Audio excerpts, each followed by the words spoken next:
नेहा वर्मा देश प्रेम और राष्ट्र निर्माण के उपलक्ष्य पर अपने कुछ विचार आप सभी के साथ साझा करना चाहूंगी।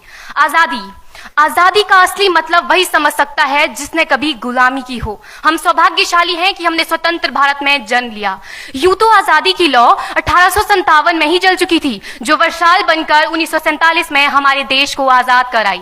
प्राचीन, मध्यकालीन और वर्तमान भारत के उदाहरणों से स्पष्ट करना चाहूंगी कि जब हम फिरंगियों के फेरे में फंस गए थे तो रंग दे बसंती चोला की एक आवाज पर टोलों के टोले उमड़ आते थे और उनके वंदे मातरम के नारों से खून में आने वाला 5-5 डिग्री का तूफान अंग्रेजी शासकों की जड़ों में तूफान ला देता था। लोग मर जाते थे, मिट जाते थे, फांसी चढ़ जाते थे, तो वो भी अपनी देशभक्ति साबित कर रहे होते थे, क्योंकि ये उस दौर की देशभक्ति की कसौटी थी।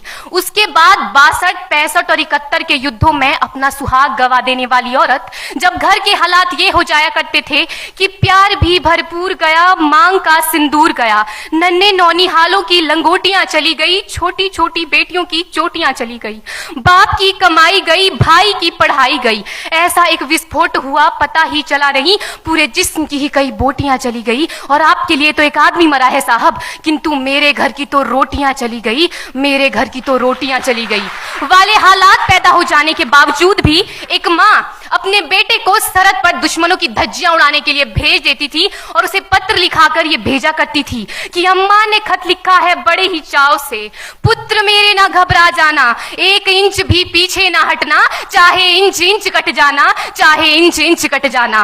इस तरह पूरा परिवार अपनी देशभक्ति साबित कर रहा होता था। तब देश बलिदान मांगता था, तब देश लड़ जाने को कहता था, तब देश मर जाने को, मिट जाने को, फांसी चढ़ जाने को कहता था। किंतु आज देश लड़ जाने को नहीं कहता, आज देश मर जाने को, मिट जाने को, फांसी चढ़ जाने को नहीं कहता, बल्कि मेरे विचारों में यदि कोई व्यक्ति अपना काम पूरी ईमानदारी, पूरी मेहनत और पूरी लगन से करे ना, तो वही सबसे बड़ा देशभक्त है। मैं नहीं मानती कि फेसबुक और व्हाट्सएप की डीपी को 3 रंग में रंगना ही देशभक्ति है। और यदि आप कहेंगे कि साल में 2 बार हाथ में तिरंगा ले लेना देशभक्ति है, तो मैं पूछना चाहूंगी कि फुटपाथ में रहने वाला वो बच्चा ट्रैफिक की छांव में नंगे पांव में जब तिरंगा बेच रहा होता है, तो क्या इसे आप उसकी देशभक्ति कहेंगे? ये उसकी देशभक्ति नहीं, उसके पेट के भूख की शक्ति है जो उसे ऐसा करने पर मजबूर करती है। क्योंकि ना मस्जिद को जानते हैं, ना शिवालों को जानते हैं, ना मस्जिद को जानते हैं, ना शिवालों को जानते हैं। जो पेट के भूखे होते हैं ना, वो सिर्फ भोजन के निवालों को जानते हैं, वो सिर्फ भोजन के निवालों को जानते हैं। अपने परिवार, अपने समाज, अपने देश के लिए समर्पण का भाव है देशभक्ति। और हर देशद्रोही के जीवन में आने वाला तूफान है हमारी सच्ची देशभक्ति, ताकि हर देशद्रोही ये समझ सके कि अगर तू परिंदा है तो ये आसमान तेरा है, अगर तू दरिंदा है तो ये शमशान तेरा है, भाईचारे से रहना है तो रह इस जमीन पर, वरना ये कब्र भी तेरी है और यही कब्रिस्तान तेरा है और यही कब्रिस्तान तेरा है। लेकिन एक देशद्रोही से ज्यादा देशभक्ति तब आहत होती है जब एक बेटा अपने बूढ़े माँ बाप को वृद्धाश्रम की चौखट पर छोड़ आता है। करा उठती है वो देशभक्ति जब मुसीबत में फंसे लोगों की जान बचाने से ज्यादा हम सेल्फी लेकर अपने लाइक बढ़ाने में लगे रहते हैं। आज के इस दौर में वो युवा जिनके ऊपर जिम्मेदारी थी अपने देश, अपने समाज, अपने राष्ट्र की आशाओं को बांधे रखने की, वही युवा अब 4x4 इंच की छोटी सी स्क्रीन पर अपनी कोमल अंगुलियों के घर्षण मात्र से अपनी भावनाओं की इमोजी भेज रहा है। 4 बोतल वोडका काम मेरा रोज का ने भारत का भविष्य तबाह कर रखा है। हम ना एक ऐसे समाज में जीते हैं जहां लड़कों से बात करता देख जो भाई हड़काते हैं, लड़कों से बात करता देख जो भाई हड़काते हैं, वही भाई अपनी गर्लफ्रेंड के किस्से घर में हंस हंस कर सुनाते हैं। और मैं बता दूं, महिला सुरक्षा के मामले में हम आज भी 4थे नंबर पर आते हैं। हम ना एक ऐसे समाज में जीते हैं जहां पत्थर की मूरत को लगते हैं 56 भोग और भूखे नंगे तड़पते सो जाते हैं लोग, भूखे नंगे तड़पते सो जाते हैं लोग। मजदूर को मजदूर समझिए, मजबूर नहीं। गरीब को काम दीजिए, दान नहीं। और अगर दान देने के इच्छुक हैं तो जीते जी रक्तदान दीजिए और मरने के बाद अंग दान देकर किसी मरते हुए को जीवन दान दीजिए। यही सच्ची देशभक्ति और यही सच्चा राष्ट्र प्रेम है।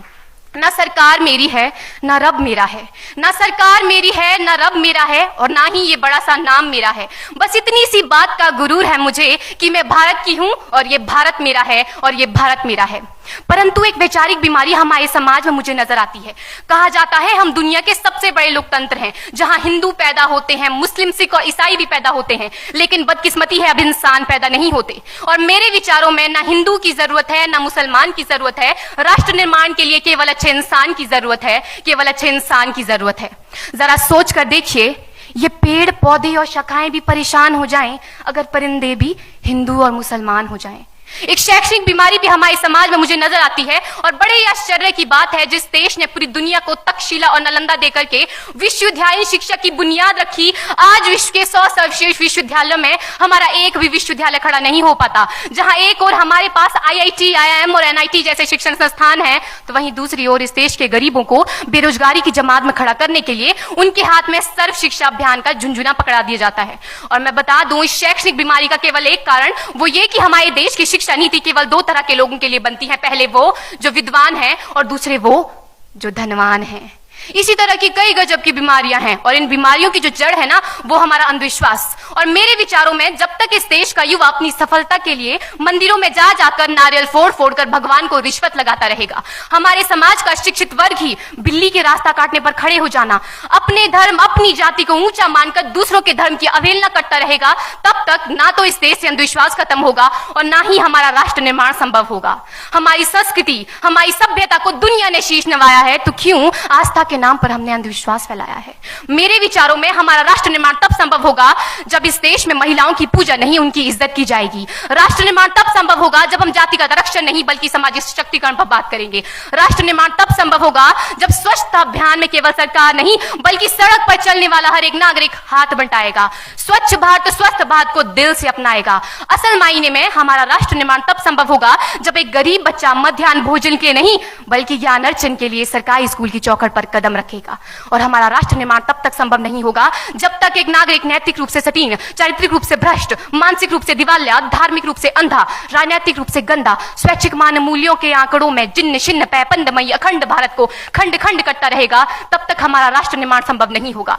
बड़ी बड़ी बातें नहीं, छोटी छोटी कोशिशें करनी होगी, क्योंकि ठोकर हमें पहाड़ से नहीं पत्थरों से लगा करती है।